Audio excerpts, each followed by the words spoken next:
Good morning, everyone, and welcome to the Delta Air Lines June quarter 2021 financial results conference call. My name is Katie, and I will be your coordinator. At this time, all participants are in a listen-only mode until we conduct a question and answer session following the presentation. As a reminder, today's call is being recorded. I would now like to turn the conference over to Julie Stewart, Vice President of Investor Relations. Please go ahead. Thank you, Katie, and good morning, everyone. Thanks for joining us for our June quarter 2021 earnings call. Joining us today from Atlanta are CEO Ed Bastian, our President Glen Hauenstein, our Interim Co-CFO Gary Chase, and our entire leadership team will be available for Q&A. Ed will open the call with an overview of Delta's performance and strategy. Glen will provide an update on the revenue environment and our brand momentum, and Gary will discuss cost, fleet, and our balance sheet. I'd also like to welcome our incoming CFO, Dan Janke, who's with us in the room today but will not be participating in Q&A. Similar to last quarter's call, we've scheduled today's call for 90 minutes to make sure that we have time for plenty of questions. For analysts, we ask that you please limit yourself to one question and a brief follow-up so that we can get to as many of you as possible. After the analyst Q&A, we will move to our media questions, after which Ed will provide a brief closing statement. Today's discussion contains forward-looking statements that represent our beliefs or expectations about future events. All forward-looking statements involve risks and uncertainties that could cause the actual results to differ materially from the forward-looking statements. Some of the factors that may cause such differences are described in Delta's SEC filings. We'll also discuss non-GAAP financial measures, and all results exclude special items unless otherwise noted. You can find a reconciliation of our non-GAAP measures on the investor relations page at ir.delta.com. And with that, I'll turn the call over to Ed. Well, thank you, Julie. Good morning, everyone. I appreciate you joining us this morning. As we speak, we're well into the summer travel season. And if you've been to the airport in recent weeks, you've seen firsthand how travelers are reclaiming their lives and returning to the skies. This increase in demand drove a better than expected revenue outcome for us in the June quarter, with revenues down 49% versus 2019, resulting in a $6.3 billion total revenue. This was an impressive 76% sequential improvement from the March quarter. More encouragingly, the momentum is continuing as we exited June with a demand environment that's accelerating. Domestic leisure demand and yields are above June quarter 2019 levels, and we see clear signs of business in international demand recovery heading into the fall. Through the crisis, we've earned an unprecedented level of brand loyalty and trust, thanks to the world-class service, operational reliability, and innovation that drives the Delta difference. And our commitment to safety, cleanliness, and wellness is as strong as ever. The people of Delta are our strongest competitive advantage, powering our resurgence and running the best operation in the industry. It is because of our people's incredible work that Delta was honored as the #1 airline for 2021 by J.D. Power. I want to thank every member of the Delta family for the professionalism, spirit of service, and warmth you show to our customers every single day. I'd also like to thank our crews and operations teams for continuing to put our customers and their safety first as we restore our business. We are now in active recovery of our business, and the challenges of getting our airline fully back to the service level our customers expect and deserve is daunting in light of the huge surge in demand that we are experiencing. But we're taking all the right steps, primarily through increased staffing levels at both Delta and our contract service providers, to service this demand without compromising on the standard of care and cleanliness that our customers have become accustomed to on Delta throughout the pandemic. And even with these challenges, our team continues to run the very best airline in the industry, leading on all key operating metrics for the month of June and year to date. For the June quarter, we narrowed our pre-tax loss to $881 million. This was meaningfully better than initial expectations driven by demand strength. Importantly, we achieved significant financial milestones during the quarter. These include returning to profitability in the month of June with a pre-tax margin in the high single digits, despite still missing 40% of our prior revenue from June of 2019, generating $1.5 billion of free cash flow and nearly $200 million of adjusted free cash flow in the June quarter. Achieving solid profitability and generating meaningful free cash flow a little over a year from the start of the worst crisis in this industry's history is an impressive statement about the resilience of our business and the great work of our people. In showcasing the value of the commercial partnerships that we've developed, leveraging the Delta brand, we have created almost $1 billion in investment value this year through our partnerships with Wheels Up and Clear. And I want to point out that $1 billion is against a zero cost base. I want to give a big shout out to Kenny Dichter and the Wheels Up team as their listing on the New York Stock Exchange goes live today. We're proud to be Wheels Up exclusive commercial airline partner and largest shareholder with a stake valued at over $500 million.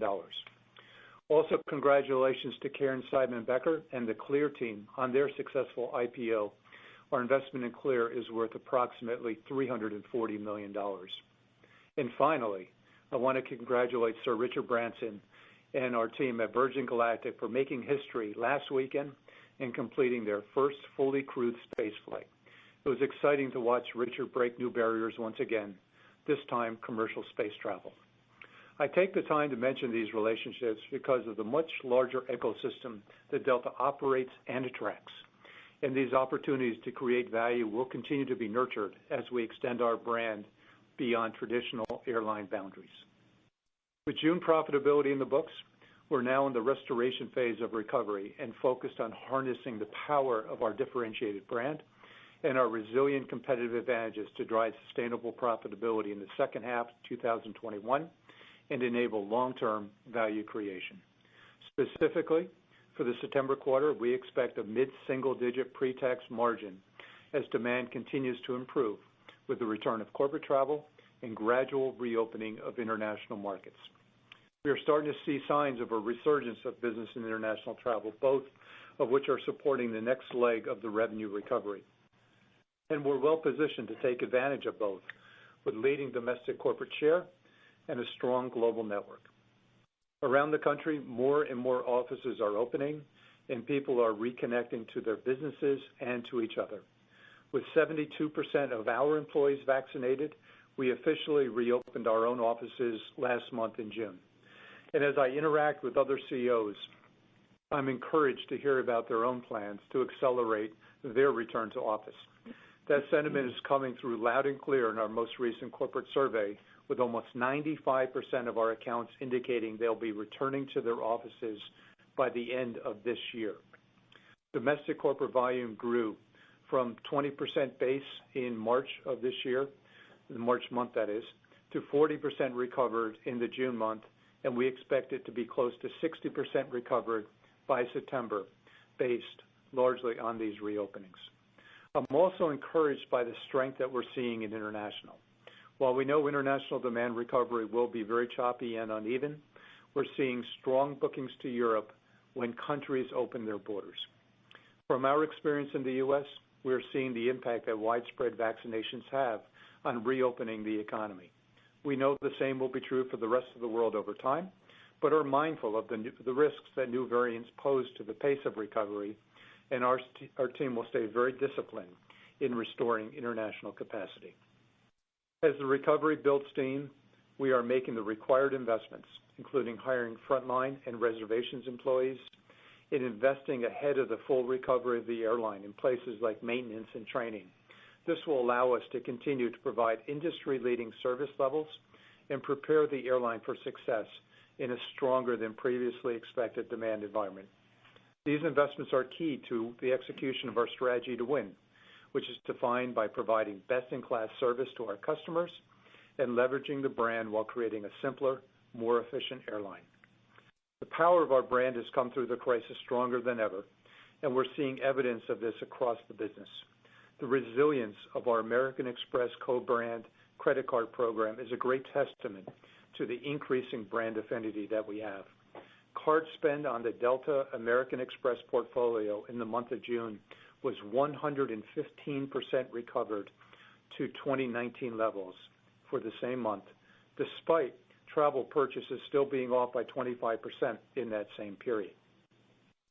We're continuing to renew and simplify our fleet, and yesterday we announced that we're opportunistically adding 7 Airbus 350s and 29 737-900ERs that will enter service over the next 12 to 24 months. These are current vintage to the aircraft that we operate in our existing fleet, and we're adding these pre-owned aircraft for substantially less than the cost of new planes. These aircraft align with our fleet strategy that's focused on simplification, scale, size, and sustainability, and create optionality for future growth or replacement in a capital disciplined manner. These transactions accelerate our recovery plans, which also began with the exercise of 25 Airbus 321neo options in April. The A321neos, which will start to deliver in 2022, offer the lowest seat cost in our fleet and will strengthen Delta's gauge advantage relative to our competitors. Our recent actions on fleet enhance efficiency throughout the cost structure. Gary will talk more about this shortly, and will highlight the progress that we're making on our balance sheet and journey back to investment-grade metrics. As our recovery path becomes clearer, so does our future as a carbon-neutral airline.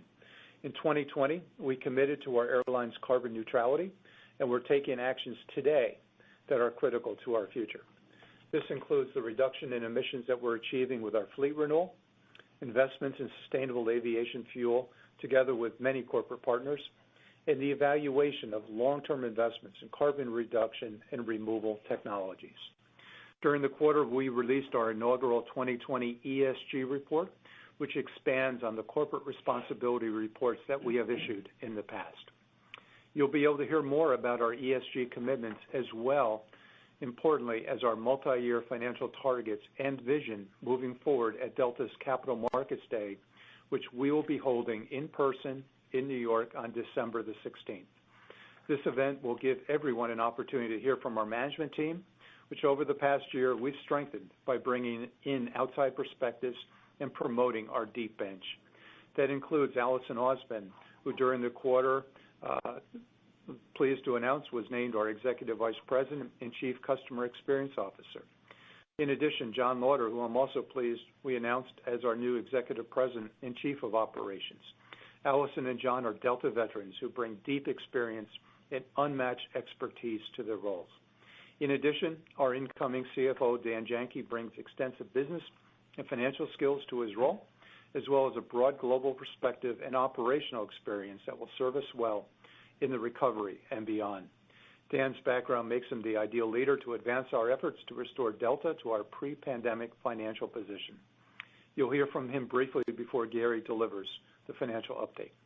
With this great team of servant leaders, we're building an airline that's positioned to drive long-term value for all our stakeholders, our people, our customers, our owners, and our communities where we live, work, and serve. I could not be more excited about our future. And now, I'd like to turn it over to Glen. Thanks, Ed, and good morning, everyone. 16 months after the start of the pandemic, I'm encouraged by the pace of the recovery and excited about our future. Delta is well positioned with a powerful brand, strong competitive advantages, and a differentiated customer experience, all of which are increasingly driving deeper customer engagement. During the quarter, we saw consumer demand for travel return at an accelerated rate as pent-up demand drove an increase for air travel.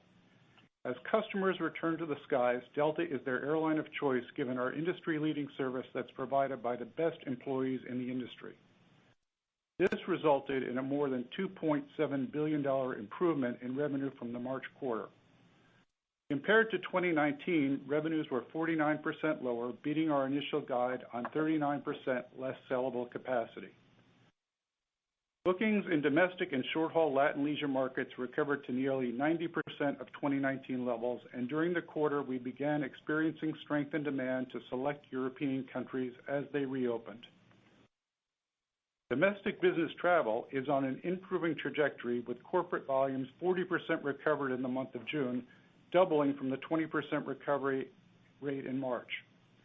Small and medium-sized enterprise volumes continued to outperform corporates by 10 points and are now 50% recovered.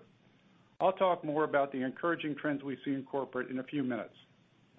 From April to June, passenger unit revenues improved by 25 points with both load factor and yield strengthening through the quarter. This is a great accomplishment considering that we had the middle seat block in place for the month of April, which when lifted on May 1st resulted in a 45% increase in sellable capacity with minimal incremental costs. So kudos to the Delta team for managing through this transition period and driving these outstanding results. I also want to congratulate our cargo team for an outstanding quarter with cargo revenues up 35% compared to the June 2019 quarter, despite running a much smaller operation. We are also seeing momentum in daily bookings and net cash sales. Our average net cash came in 20% higher than forecast, doubling relative to the March quarter. Importantly, in the month of June, our average net cash sales are 70% restored to corresponding 2019 levels. That's running about 10 points ahead of revenue recovery as customers are making travel plans out into the future. As Ed mentioned, we're exiting June with a demand environment that's much stronger than just 3 months ago. Since the start of the year, we've seen a sequential revenue improvement from 35% recovery versus 2019 in first quarter to 51% in the second quarter. That trajectory is continuing, and we expect our September quarter total revenue to be 65 to 70% recovered on capacity that's 70 to 72% recovered when compared to the same quarter in 2019. This positions us for another significant sequential improvement in unit revenues. At the midpoint of our guidance, this represents another $2 billion sequential increase in revenue on approximately 10% higher capacity. We expect strong leisure demand to continue through the fall and winter, and we're starting to see the next leg of the recovery take hold with improving trends in business and international travel. Delta is well positioned to take advantage of both, with leading domestic corporate share and a strong global network. Corporate travel volumes accelerated in May and June, with almost 95% of our accounts booking travel in the month of June. We're also beginning to see a return of consulting and sales-related travel and higher volumes in traditionally business-heavy markets like New York City and Boston. Our recent corporate survey results show that over 90% of our corporate accounts anticipate travel volumes to increase in the September quarter, up from just 33% in the March quarter. In addition to these survey results, our close engagement with customers gives us increased confidence of the acceleration of business travel, especially as we move towards the post-Labor Day period as schools and offices continue to reopen. We expect domestic corporate volumes will recover between 55 and 60% of 2019 levels by the end of the September quarter, up from 40% at the end of the June quarter. Despite volatility in global COVID recovery trends, international travel is accelerating, with capacity and load factors increasing as we head into the fall.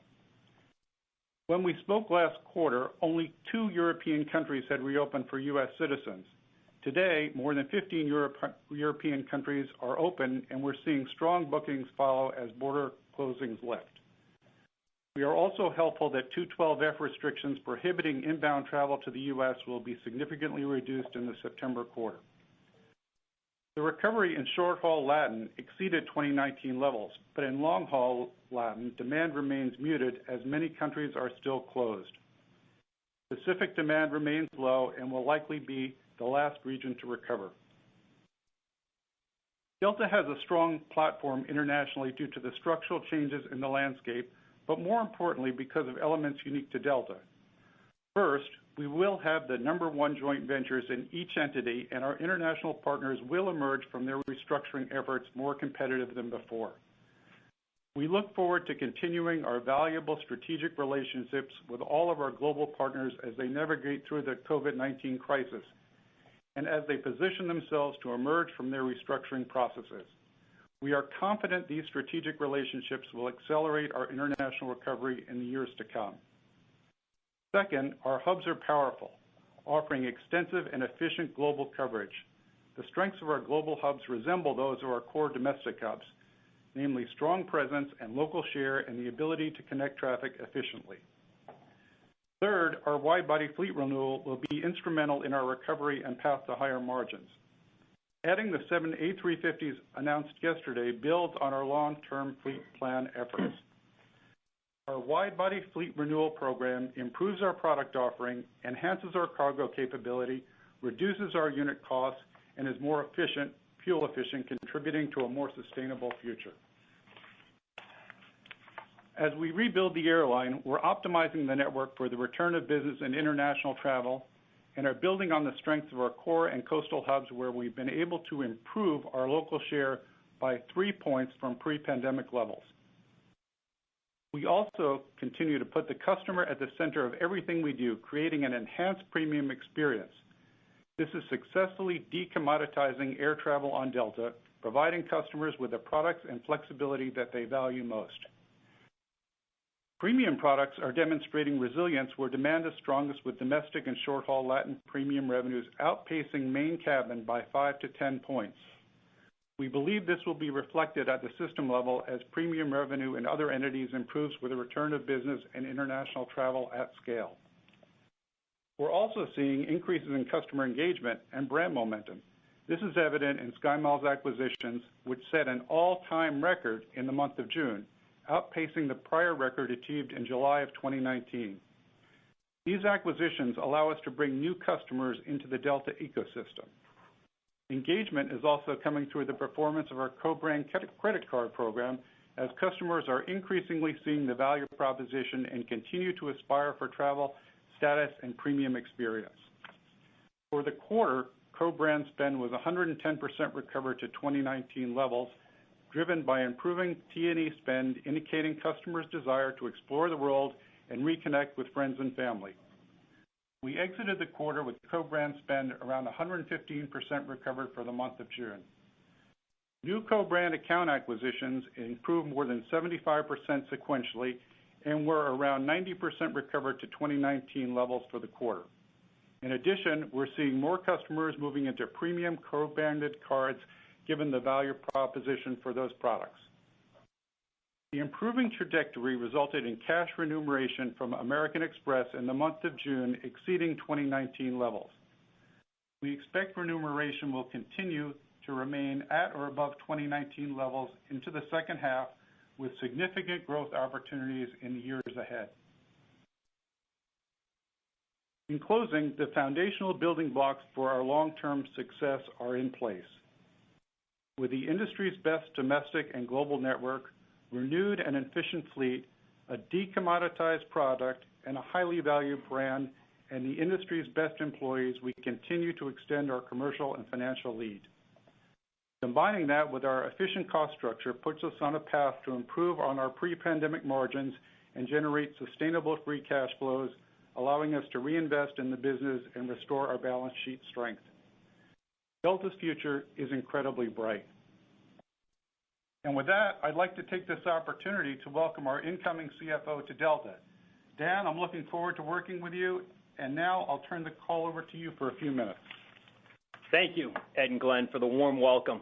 I'm certainly pleased to be here and begin working closely with Ed, Glenn, and the entire executive leadership team to ensure that we continue to establish clear priorities, deliver on our commitment, and build a more resilient, valuable Delta. There is no doubt it is an interesting time to join. But what really drew me to this opportunity at Delta is a unique culture, industry leadership, and growing brand strength with customers. It's a combination like no other in the industry. It's really clear that there's a great deal of talent in the finance organization. I'm humbled and honored to lead this organization forward through this pivotal time. A key guiding principle for me will be open and transparent communication with the financial community. I look forward to speaking all of you and getting to know the key stakeholders in the coming weeks and months, including many of you on the call. Now I'll turn it over to Gary for the financial update. Thank you, Dan, and on behalf of the entire finance team, welcome to Delta. Good morning to everyone on the call, and thanks for joining us. Delta people shined and carried our brand to new heights during the crisis. Those efforts, combined with the strong demand recovery Glenn described, and the benefits of operating a simpler, more efficient fleet, are enabling us to cross a number of key milestones on our journey to return to and exceed 2019 performance. Let me quickly review the second quarter, then provide color on our second half cost outlook. I'll wrap with a discussion of our capital outlook and balance sheet. Starting with highlights from the quarter, we reported an adjusted pre-tax loss of $881 million, a more than $2 billion sequential improvement, and generated a solid June month profit despite revenues for the month of June still 40% below 2019. Non-fuel costs rose 6% sequentially on 21% higher capacity as the teams continued to rebuild our network efficiently. Non-fuel CASM was 9% higher than 2019. We realized savings from tax credits and third-party rate reductions that were offset by rebuild expenses in maintenance and pilot training, and a non-cash expense for employee flight passes awarded to our employees in recognition of winning the J.D. Power Award.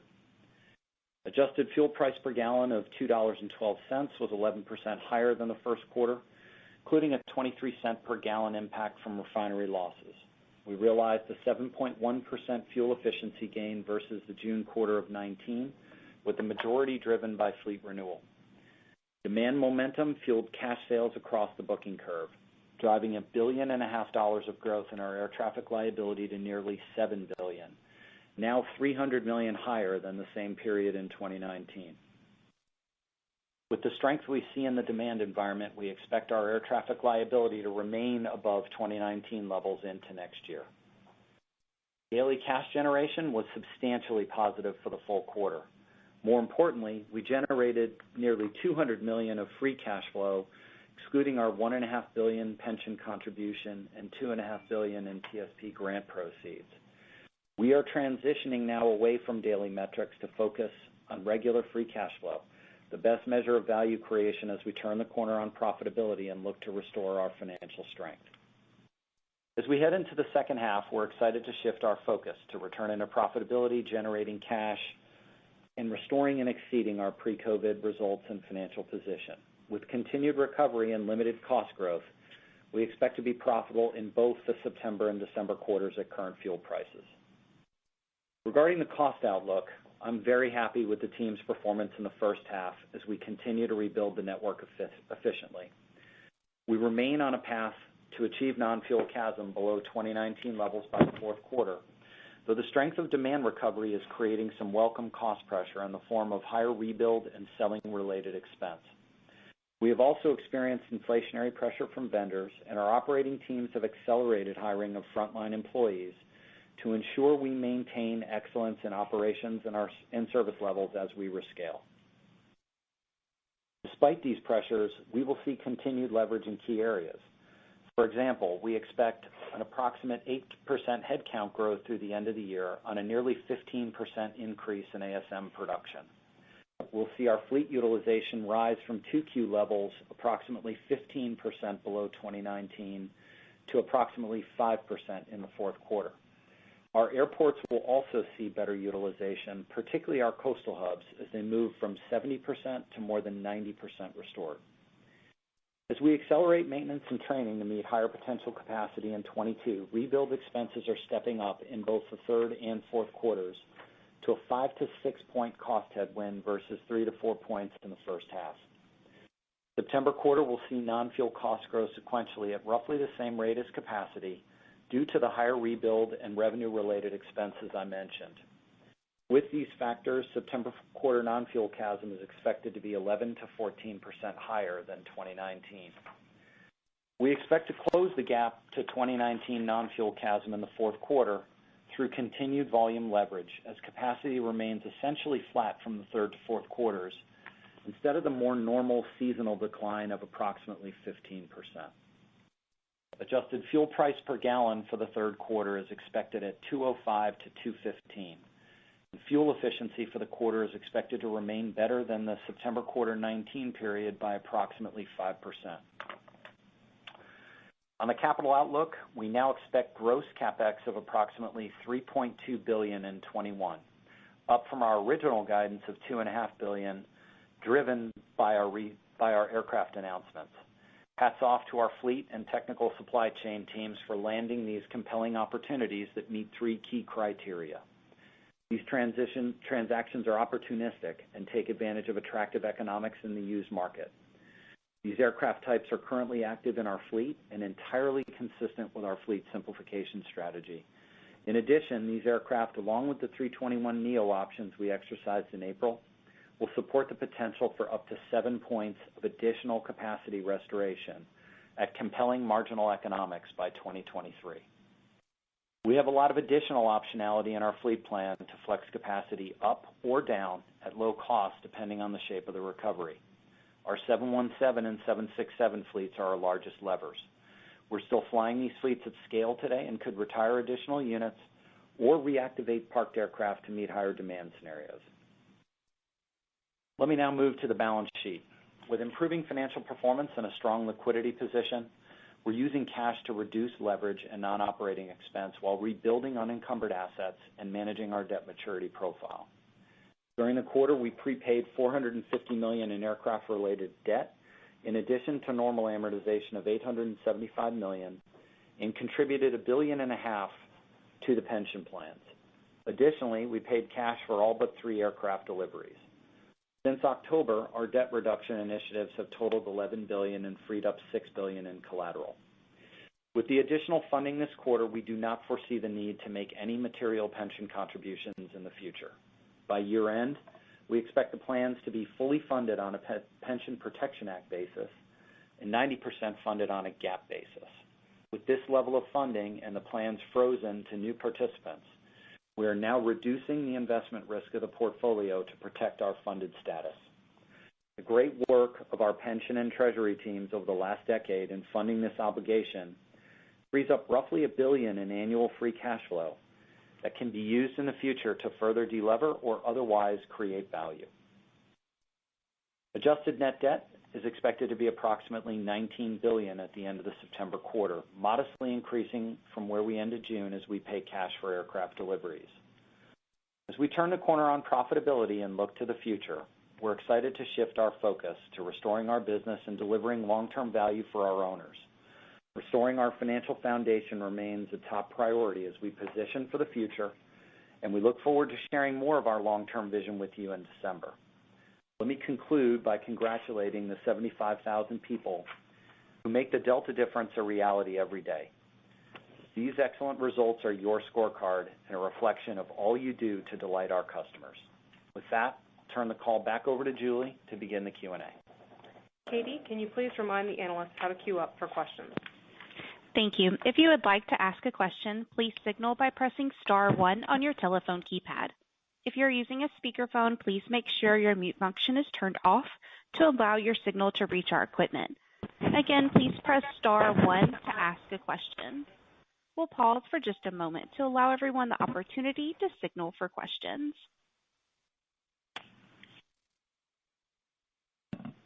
Thank you. Our first question will come from Helane Becker with Cowen. Thanks very much, operator. Hi, everybody, and thanks for your time. Welcome, Dan. So here's my questions. My first question is, I was wondering if you could talk about, maybe Glenn, this is for you, how you expect the non-U.S. recovery to look by the different regions over the next, say, 6 to 12 months. If you can. And then my other question is, I think, Glenn, you might have talked a little bit about this in the ATL line. Are you seeing that people are booking further out? And I don't know if you can talk to, like, after Labor Day bookings or even holiday bookings, how they're comping to, previous levels. Thank you. So, Helene, first about the entities a little bit. We're seeing a U.S.-based demand recovery to the open countries in the transatlantic, and we expect our loads to move to be close to historical levels, running probably in the low to mid-80s by the August, September, October period. Again, you know that 212F restricts Europeans from coming to this country, so I think we focused on those countries that generally have high U.S. outbound demand. And as we move forward, we will be adding a little bit of capacity, but essentially keeping our levels flat where we would normally pull down in the September-October timeframe, and focusing on our European hubs and distributing traffic through them. So I'm pretty optimistic about how the results could play out in the transatlantic, and that's really, we have 35% to 40% of our travel still missing, with the European origin piece not open for sale, and with business really not recovering at the same level as leisure. So pretty optimistic about where we can get to on this leg, but there's a lot more to come in the transatlantic. In Latin, it's really the tale of two markets. One is the close-in U.S. point of origin leisure market, as well as Mexico business. Both of these are actually exceeding 2019 levels. So short-haul Latin is doing quite well, and we continue to expect that to be very, very strong as we move into the more traditional leisure season in the late fall. And then the Pacific, which I think Ed has talked in the past, we expect this to be the laggard due to low vaccination rates and continuing outbreaks over and restrictions in the Pacific, and we really don't see any impetus for that to be lifted now. I think we're looking at a 2022 at the earliest, probably, a significant recovery in the Pacific. So Atlantic, clearly the furthest along. That's great for us because 65% of our international revenues are in the transatlantic. So we're excited about what we see in terms of U.S. demand there. Domestically, post-Labor Day, this is every month that we look from August to September and October. Clearly, as you move out, you have fewer and fewer bookings, but we have about a third of our September bookings on the books now. And we have, as it sits today, and we expect to give some of this back, but we have positive yield in every one of the entities. We have sequential improvements in RASM. So I think we're seeing very strong indications of demand through the post-Labor Day period. Of course, those are initial indications. We have a long way to go as we move closer and closer to those departure dates. Gotcha. That's very helpful. Thank you. Thank you. Our next question comes from Sheila Kahyaoglu with Jefferies. Good morning, everyone, and thank you for the time. Maybe just on cost-related questions, on CASMs, they're expected to remain fairly elevated in Q3. How do you think about the delta in driving CASMs from up 11 to 14% in Q3 versus 2019 levels to flat in Q4? I get about half of that is rebuild costs, but maybe what's the bridge and the moving pieces? And more broadly, how do you think about cost headwinds and inflationary pressures? Well, Sheila, we talked about the major drivers. The key is really leveraging the continued build of the network. And as I was describing in prepared remarks, generally when we move from the third into the fourth quarter, we have a pretty big reduction in our activity levels. This year, we expect that to be relatively flat. That gives us the opportunity to leverage the things that I was describing to get some good incremental leverage on our people, some good incremental leverage on our asset utilization. And it's just a natural outcome of the way the capacity progression is moving. In terms of how we see the bigger pieces, they don't change that much between the third and the fourth quarter. We expect that rebuild expenses will, still be at elevated levels in that 5 to 6 point range in both quarters. And one of the things I mentioned on the last call, from a mix point of view, both the second and third quarters, we've got about a 5-point drag from not having anywhere near as much of our long-haul international flying, which is just structurally very low CASM, long stage length flying. As we move into the fourth quarter, it's still a headwind. It's not quite as much. It's about 3 points. So that's the color that I would add. Thank you. Thank you. Our next question comes from Conor Cunningham with MKM Partners. Hey, everyone. Thank you.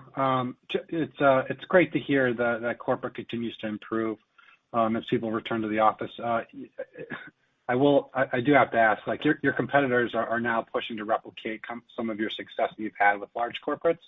So I was curious if you could talk to the moats that you've built around that franchise and how you anticipate strengthening that segment in the face of potential competition.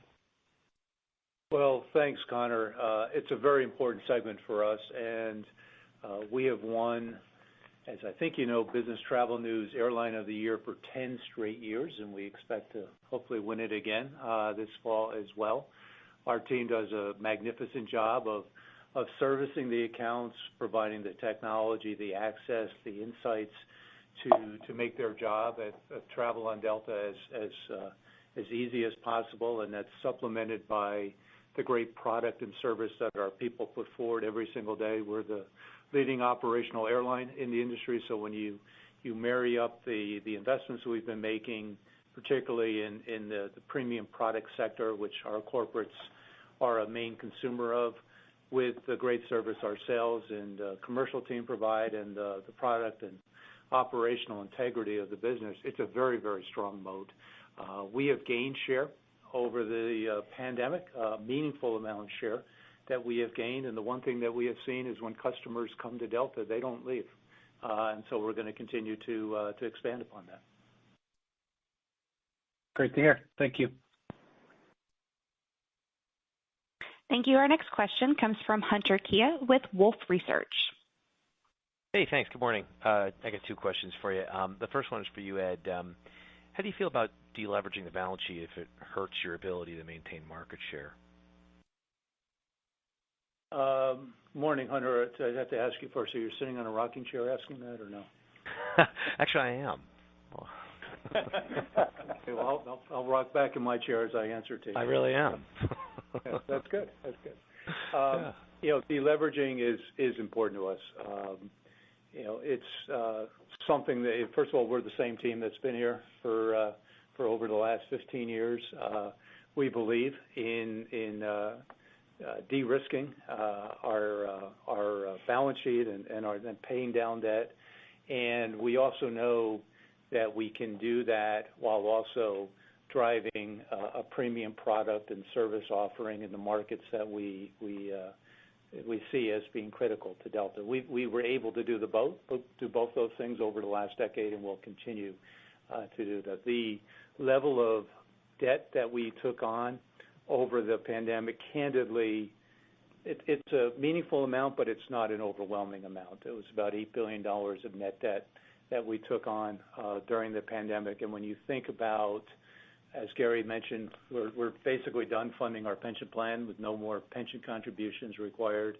As I think you also know that we've been averaging over the last several years close to $3 billion, $2 to $3 billion a year in stock repurchases, which clearly we won't be doing in the next certainly the next 2 to 3 years until we get our investment grade metrics back, and another $1 billion on top of that of dividend distributions that we've been making.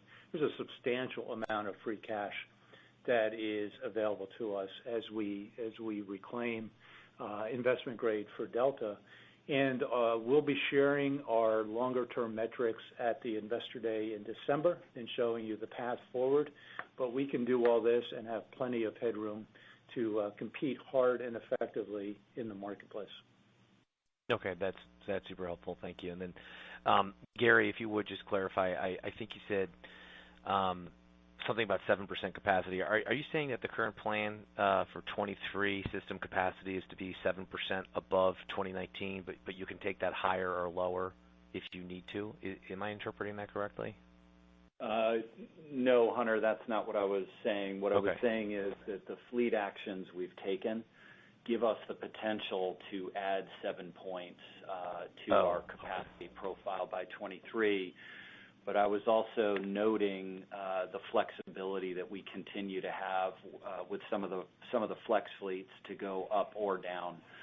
And I think the teams have positioned us really well to react to what comes at us, in terms of the demand environment. I see. Okay, thank you, Gary. Thank you, Ed. Thank you. Our next question comes from Jamie Baker with J.P. Morgan. Hey, good morning, everybody, and just apologies off the bat that my colleague Mark isn't joining us, but he is on one of your aircraft on a J.P. Morgan sponsored business trip, so I guess we're all better off. Glenn, is there a way to tell what portion of summer domestic revenue is driven by reallocated international demand? For example, could you look at SkyMile behavior this summer, identify what portion of those travelers would have historically been in Europe or Asia instead?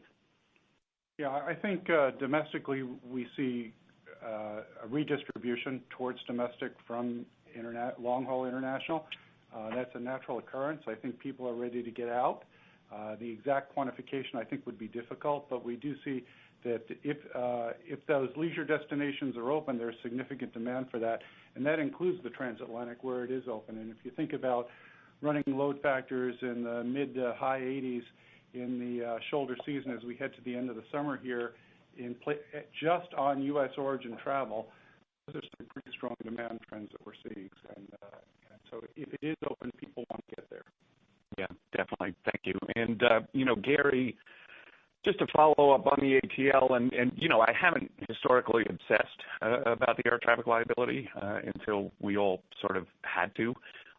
Ordinarily, the second to third quarter sequential decline for Delta would be somewhere around, I don't know, $750, $800 million. If we continue to get international reopening, particularly for inbound U.S., could we model for something closer to a flat outcome next quarter? So, staying in the $6.5 billion range, that sort of thing, or would that just be too ambitious? I know you said it would be above last year's levels, but that still leaves, a lot of room. Yeah, Jamie, obviously there's still a lot of uncertainty around that. Our thinking right now, and that's embedded in how we're thinking about net debt, is for a slight decline in that, but we don't expect that you're going to see the normal seasonal pattern as we move through the remainder of this year for all the reasons you just highlighted. Okay, perfect. Thank you, everybody. Appreciate it. Thanks, Jamie. Thank you. Our next question comes from Stephen Trent with Citi. Hello, everybody, and thanks very much for taking my question. Just a quick one from me. When we think about in certain pockets in the United States that we are seeing, some difficulty with new variants and low vaccination rates, do you see any scenario in which, Delta could trim capacity to some of these regions or reinstate on some routes, blocking off middle seats?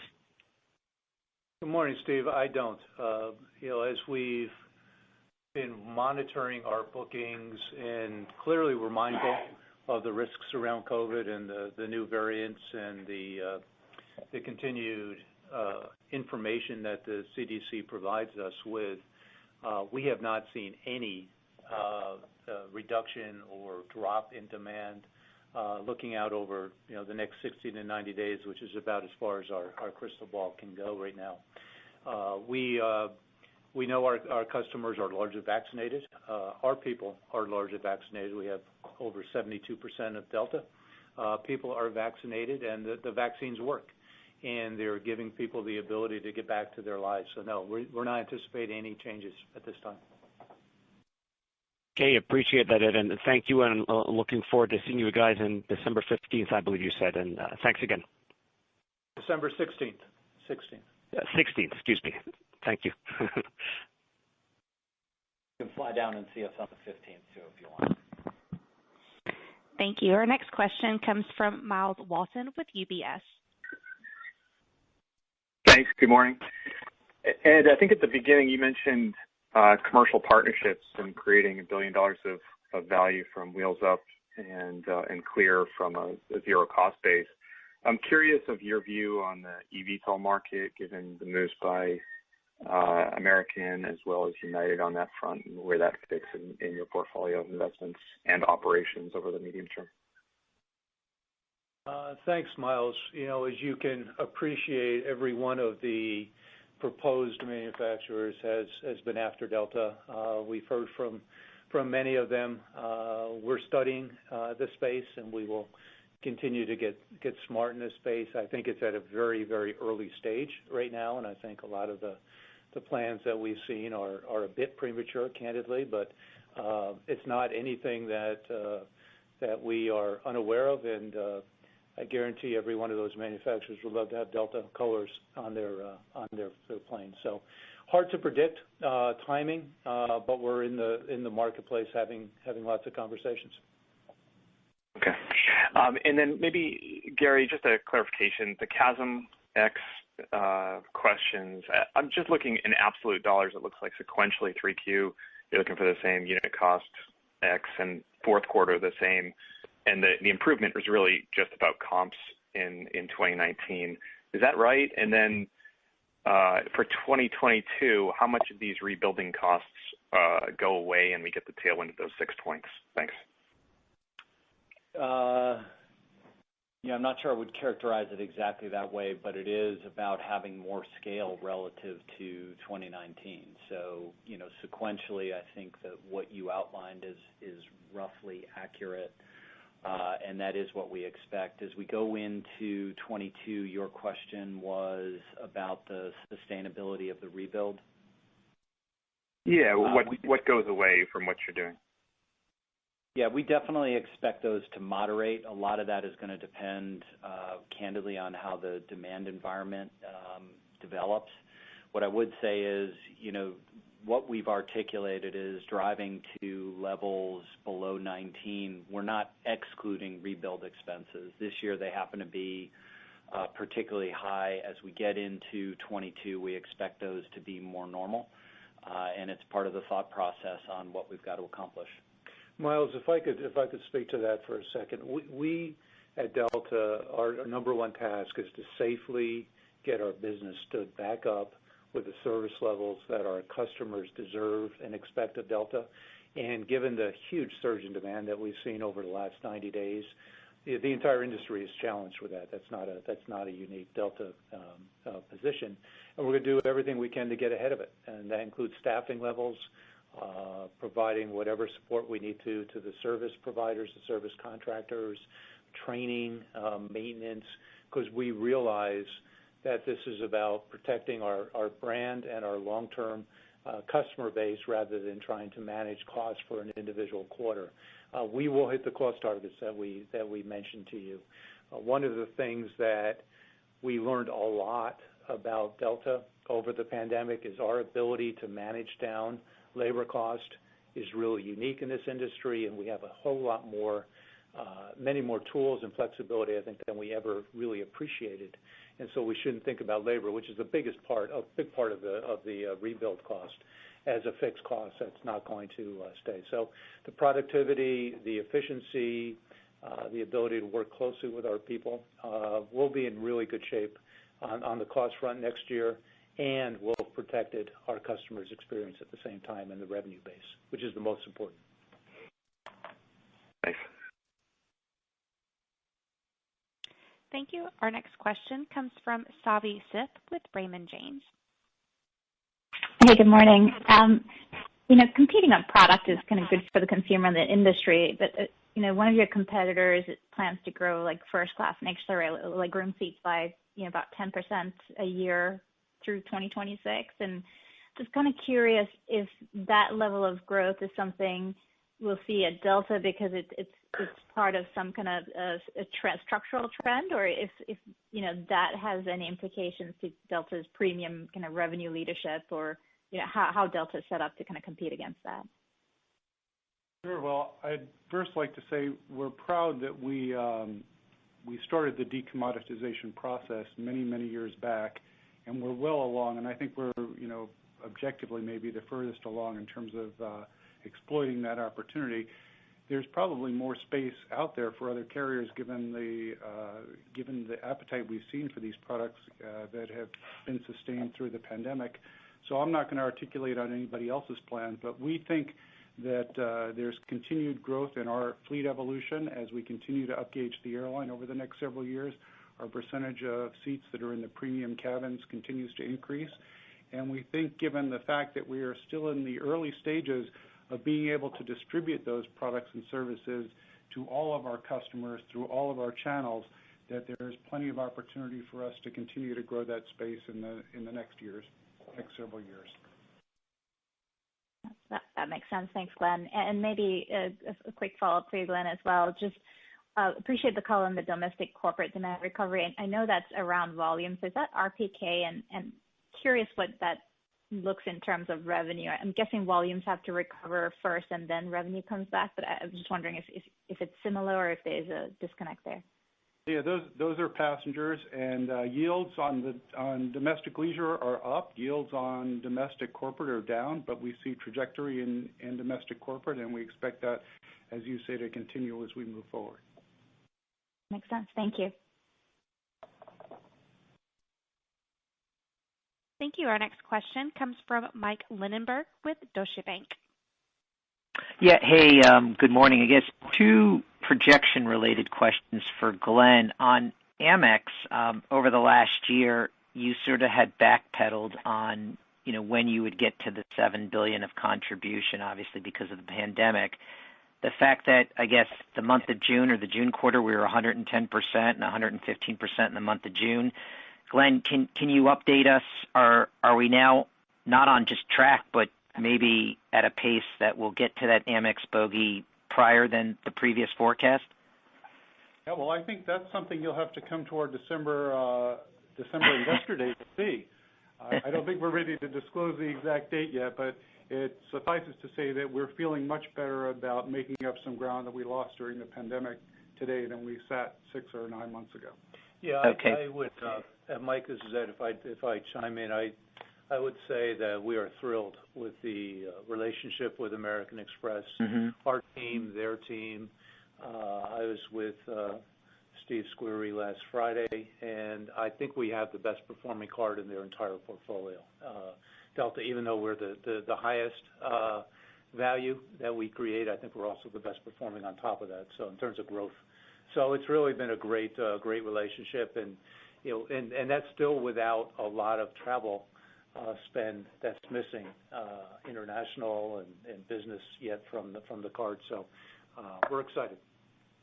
Great. And then just sort of a second projection question, Glenn. I mean, to watch you go from 20% of corporate volumes to 40 and 60, and yet, even recently, I think we had a survey from U.S. Travel and even the GBTA talking about U.S. corporate travel getting back to, 70, 85% by 2024. It just feels very conservative. I mean, it seems like we're running well ahead of that. Is that the case? Or is there just something different at Delta where you guys are outpacing the industry? Yeah, Mike, this is Ed. Let me chime in on that one too, because I've got the numbers right here in front of me. We've done our own survey, talking to our clients, the biggest companies in the world. I know a very large number of them, and I couldn't make heads or tails out of what the GBTA was speaking to either. Let me give you the most recent survey, and this is as of last week, updated. 36% of our big corporates expect they're going to return fully to pre-COVID levels no later than next year, 2022. That's 36%. Another 21% says fully back no later than 2023. Interestingly, only 5% of our big corporates say that will never return to pre-COVID levels. 5%. That had been 8% in previous surveys. That's now down to 5%, while 38% indicate it's still unclear as to what their levels. Not that they're not getting back, it's just the level of flying, and the timing is still somewhat uncertain, which is understandable. So if you take the 2022, 2023, that's 57% no later than 23, and you assume, say, 75% of those unknowns, of 43%, that gets you actually to 90% back over the course of the next couple of years. And frankly, I think it's going to be even better than that. So this is one of the things that, as we have seen, there's enormous pent-up energy and demand for travel. Also in that survey, 93% of our customers said they're going to increase travel in Q3 over Q2, and many of those by meaningful amounts.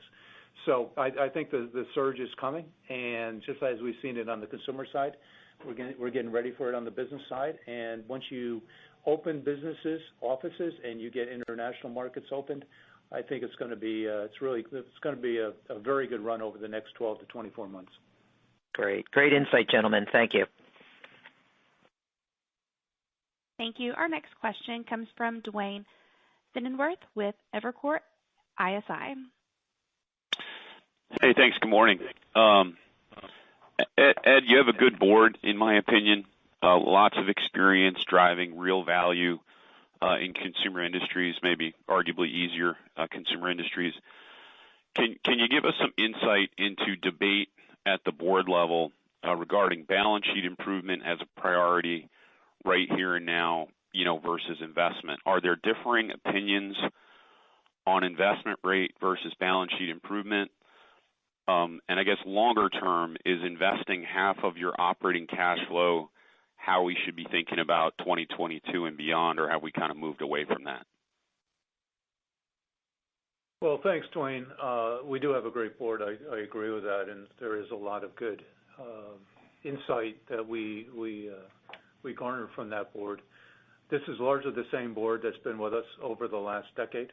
It was the board that was involved in how we delevered coming out of the financial crisis in 2009, how we managed to lead the industry in getting back to investment grade metrics over 5 years ago, while delivering a premium product and service level and expanding internationally at a rate probably faster than anyone, particularly with the investments that we've made. So the board knows the strategy that we're on. We've talked a lot at the board level about needing to get our debt down off the balance sheet to get those investment grade metrics back. We'll give you some very specific guideposts on that when we have our Capital Markets Day in December, so you know what to expect from us. And at the same time, we're also investing meaningfully into the business with opportunistic purchase of Airbus 350s and 737-900s that are current vintage. They'll plug and play, and we'll continue to be able to grow the business accordingly. So the strategy actually is not that different from where we've been, and I think we're gonna stay very focused to getting the investment grade back and growing the business at the same time. Okay, appreciate the thoughts. Thank you. Our next question comes from Joseph DeNardi with Stifel. Thanks, Ed. Good morning. Ed, in response to Mike's question, you said, I think based on your time with Steve, that the Delta card is Amex's highest value. Like, what do you mean by that? Are you trying to say that it's a very profitable card for Amex as well, or their most profitable card? No, I don't know if it's the most profitable. I hope we are. You'd have to ask Steve that. But what I can tell you is it creates the highest overall level of spend and growth in the portfolio, and it's been that way for some time, and it continues, and we both continue to invest to keep it that way. Okay. And then Gary, you said the fleet actions would allow you to add 7 points to ASMs by 2023. So what level of ASM production are you on track to kind of achieve in 23? I know there's a lot of flexibility, but does the current fleet support 100% of 2019 capacity in 23, 105? Like, where are you now with that? Thank you. Yeah, Joe, we'll talk more about that and what our long-term capital needs will be in December with you. What I was pointing out was the portfolio of decisions that we've made gives us 7 points of additional capacity that we can bring in that time frame. And just continue to point out that the team has positioned us with a tremendous amount of flexibility to go either up or down, depending on how we see the demand environment. But we'll have more color on that, with a bigger picture about how some of the other components play into it as well. Okay, thank you. Thank you. Our next question comes from Chris Stathoulopoulos with Susquehanna International. Good morning. Thanks for taking my question. So your marginal cost per mile in 3Q was just under 4 cents, and it's ticking up sequentially significantly. And I realize that, as you said, you're spooling up capacity here, but I was wondering at what point, whether it's in ASMs or revenue, where where we could expect to see this operating leverage or the costs that you've taken out over the last year or so more clearly show up in results. Yeah, meaning normalizing for the change in your marginal cost per mile from the second to the third quarter as you spool up here, what a kind of a more accurate run rate looks like, and that would also assuming corporate does return as you expect by the end of the year. Well, Chris, on an underlying basis, we still have and are experiencing a lot of leverage even as we move into the third quarter. That will be the case for a good bit here. The guidance we have in the third quarter, we're still operating 28 to 30% below where we were in 2019. So there are parts of the system where we're under pressure, as Ed described, and we're absolutely meeting the needs there. But there are also lots of opportunities for us to drive that leverage.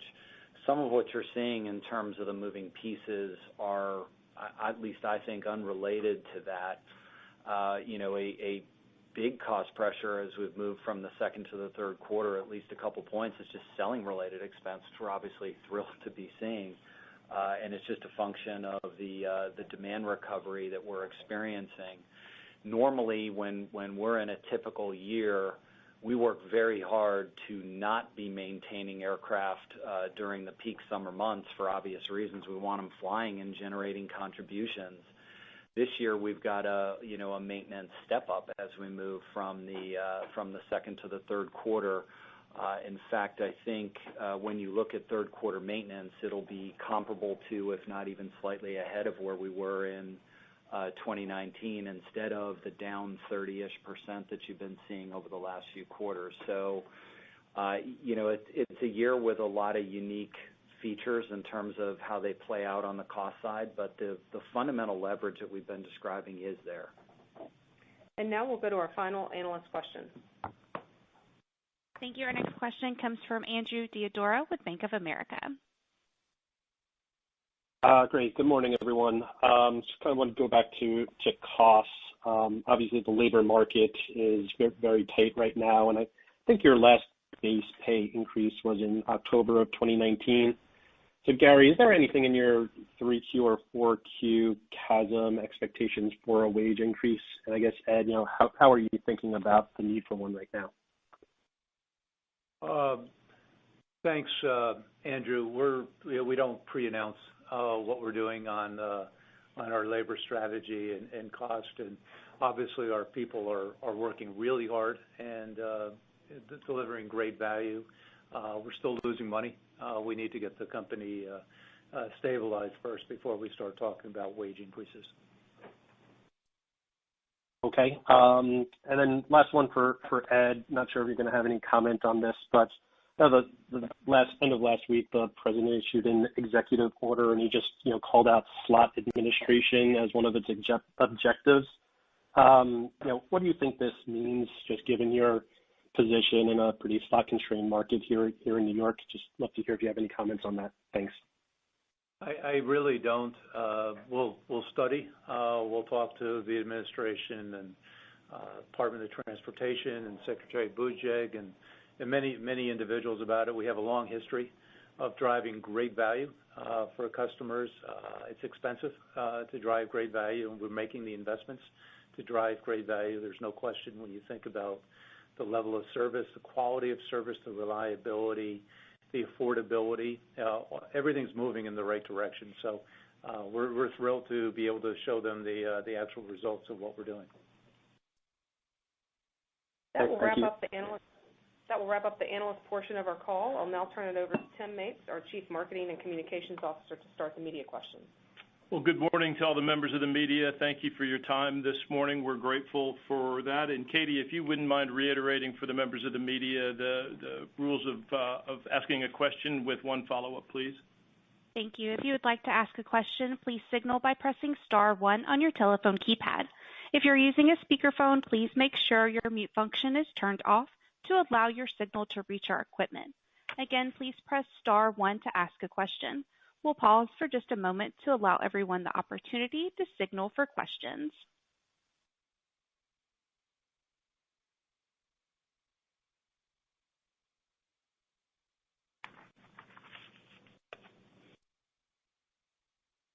Thank you. Our first question will come from Mary Slottenstein with Bloomberg News.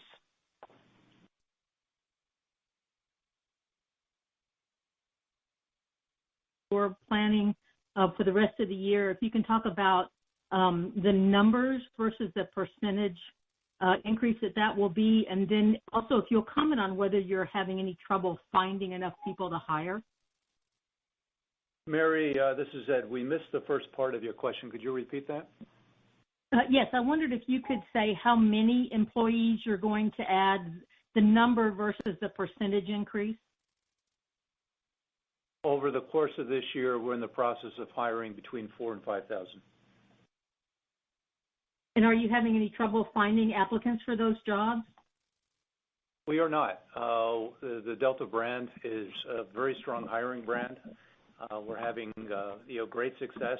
The challenge, as I mentioned on the call, is the training, the time it takes to get people in position, whether it's on the phones and reservations or in the airports. It takes a few months, and the demand has come back at such a fast clip. It's taken us all a little bit of time to catch our breath, but we'll be fully back over the next couple of months and we've been providing great service, but the service levels that customers should expect and deserve, you'll be getting back from Delta in the next couple of months. Okay, and have your flight operations been affected at all in terms of lack of flight crews? Not at all. Not at all. We've been managing the best completion factor in the industry, and it's not even close. Our team's doing a good job. We've been at this for over a year, managing the training queue and the training pipeline, and our pilots and our maintenance team are doing great. Great. Thank you very much. Thank you. Our next question comes from Tracy Rucinski with Reuters. Hi, good morning. I was wondering if you have any updates on your plans for the Trainer refinery and particularly on the outstanding liability on the biofuel credits. Tracy, we don't have any news in that regard. We continue to operate Trainer. The team does a very nice job there. We said in the past that there are opportunities to pull another strategic partner in. We'd be open to that. Relative to the question around RINs, we are fully accrued. So I know there's been some discussion in the press about whether we pulled away from acquiring RINs. We just know the pricing of RINs is not a market-based price at the present time, and we're not going to spend good cash chasing a fairly a marketplace that isn't transparent. So we've accrued the costs, but we have time to decide as we settle those obligations over the next couple of years. Okay, thank you. Thank you. Our next question comes from David Koenig with the Associated Press. Oh, hi. Well, Mary asked my question, but if I could kind of follow up. I know, Ed, you said that it's too early to raise wages, but what about starting pay? Are you having to raise starting pay to attract people or do anything else out of the ordinary to find those 4,000 to 5,000 folks? It's interesting, Dave. We've looked at potentially hiring bonuses and other incentives, and largely we haven't needed to resort to that. People look at the Delta brand as a place they want to be long term, and they see this as an opportunity to get inside Delta. So no, we haven't had to make any changes to scale. We always watch it. We're very competitive in the market. We pay well. Our people, we take great care of them. But no, we haven't had to adjust our salary scales in any meaningful way. Okay, thanks.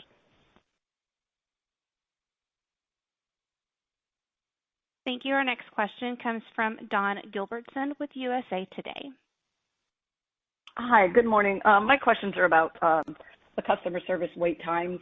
They still are as long as 6 hours, at least as recently as yesterday. So I'm wondering, from a traveler's perspective, is there any end in sight? I've also noticed that you guys have temporarily suspended help through Twitter DMs, which is, a frequent recommendation I and other travel reporters give. So is there any end in sight?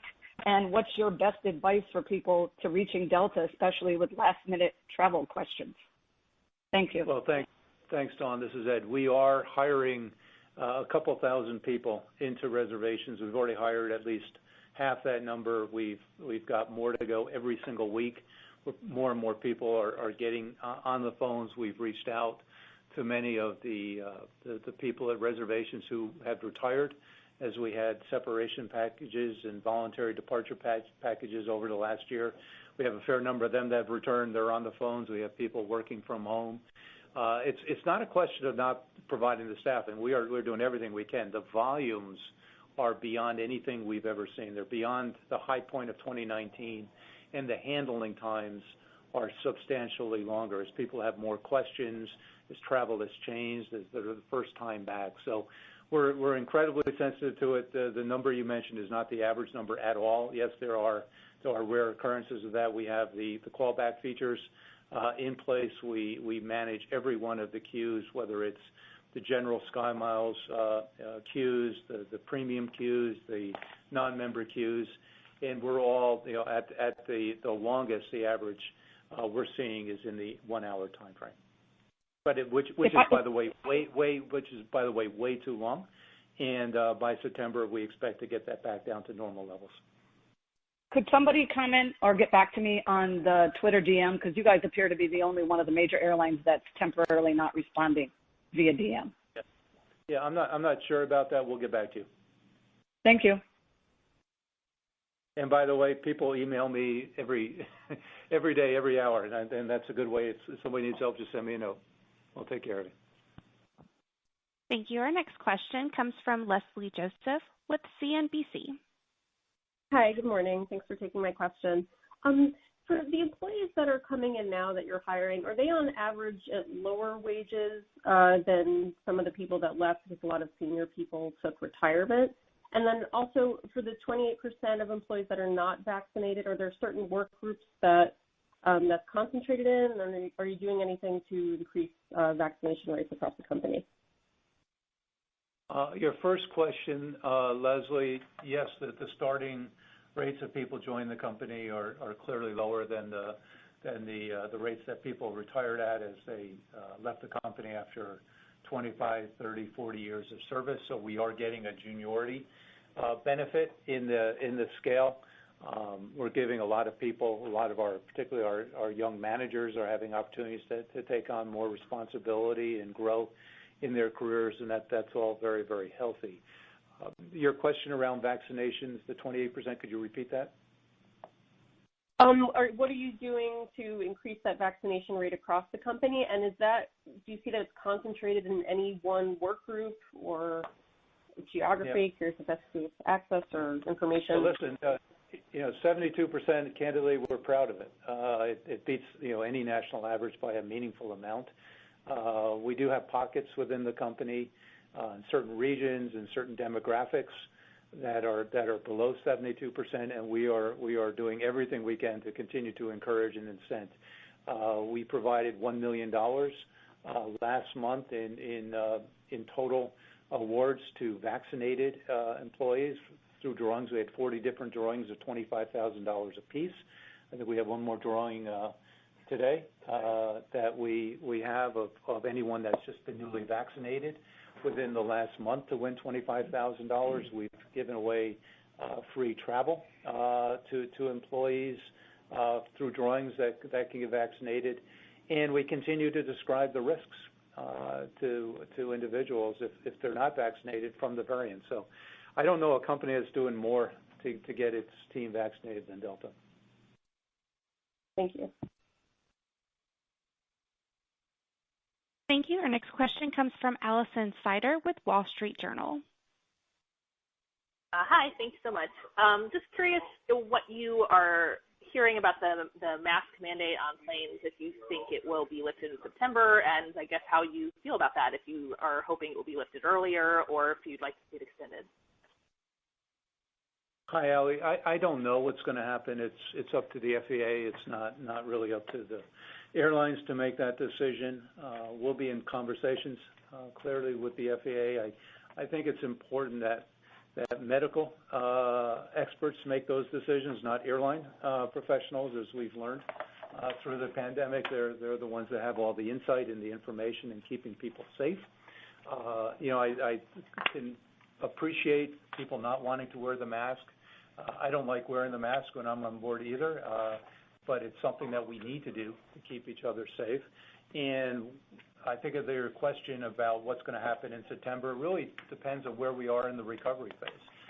If the variants are continuing, I think people are going to be a little more careful about lifting the masks. If international borders are not yet opened, I'm not sure lifting the masks is going to help opening up those borders. So, there's a lot that goes into that, and I think as many pros to taking the mask requirement off as there are to keeping it on at the present time. Thanks.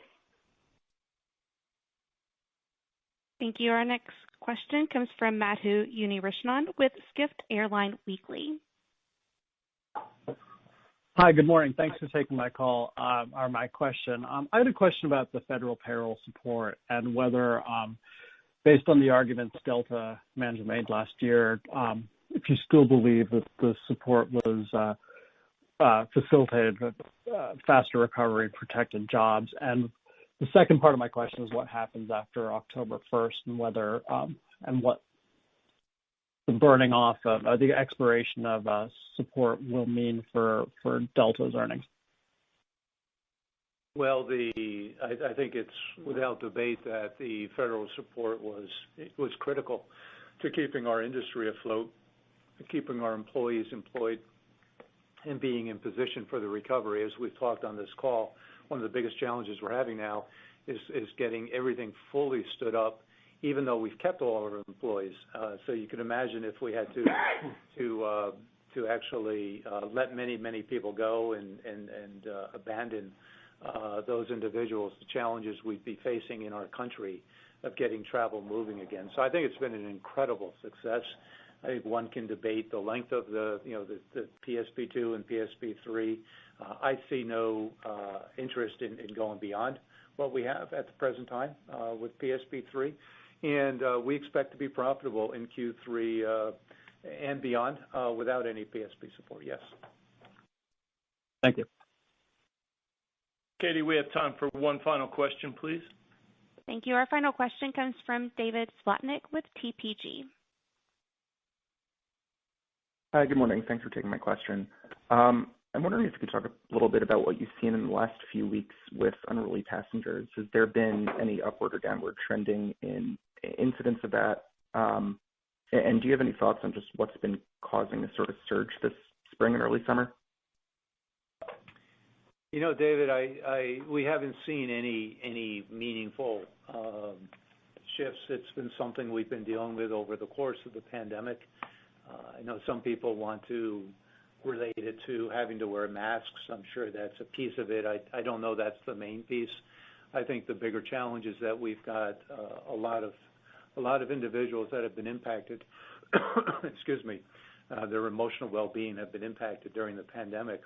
And as people are coming back out into society, you see challenges in all walks of life, not just in our industry. You see it happening in other places as well in society. So obviously, social media amplifies that and puts it on a stage.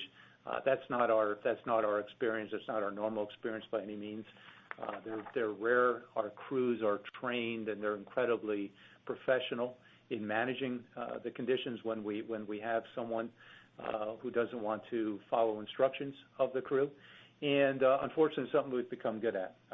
And I look forward to the return of our business and patterns of normalcy so that we can start to manage our business without having to worry about these effects. Patterns of normalcy is a good way to put it. Thank you. Thank you for the question, David, and thank you to all the members of the media for your time this morning. As we wrap up, we'll turn it over to Ed for final comments. Well, I thank you all for joining us. It's been an hour and a half. We've spent a fair bit of time with you, but hopefully you've learned a lot as to why we're encouraged. And as we power our plan for the post-pandemic future, why that I'm and our team is as optimistic as ever for the journey that we're on. U.S. travelers are returning, and it's really a tribute to the incredible work of our scientific community in developing effective vaccines, and that's going to be key to opening the world. Our return to profitability in the month of June is a major milestone solid profitability, close to 10%, speaks to the strength of our brand and the great work of our team worldwide. As we move past this inflection point from crisis into restoration, the people of Delta will be front and center, serving our customers and our communities. Our mission of connecting the people of the globe is a noble one. It's an important one. It's got great purpose, and the social good that's generated by travel will be essential in the months and years ahead as our world heals. So I thank you all for your time today, for joining us. And one more time, I want to say a special thanks to all the Delta people worldwide for their great work over the course of this last 16 months in getting our business to a point where we're looking to bright skies ahead. So thank you all. This concludes today's conference. Thank you for your participation.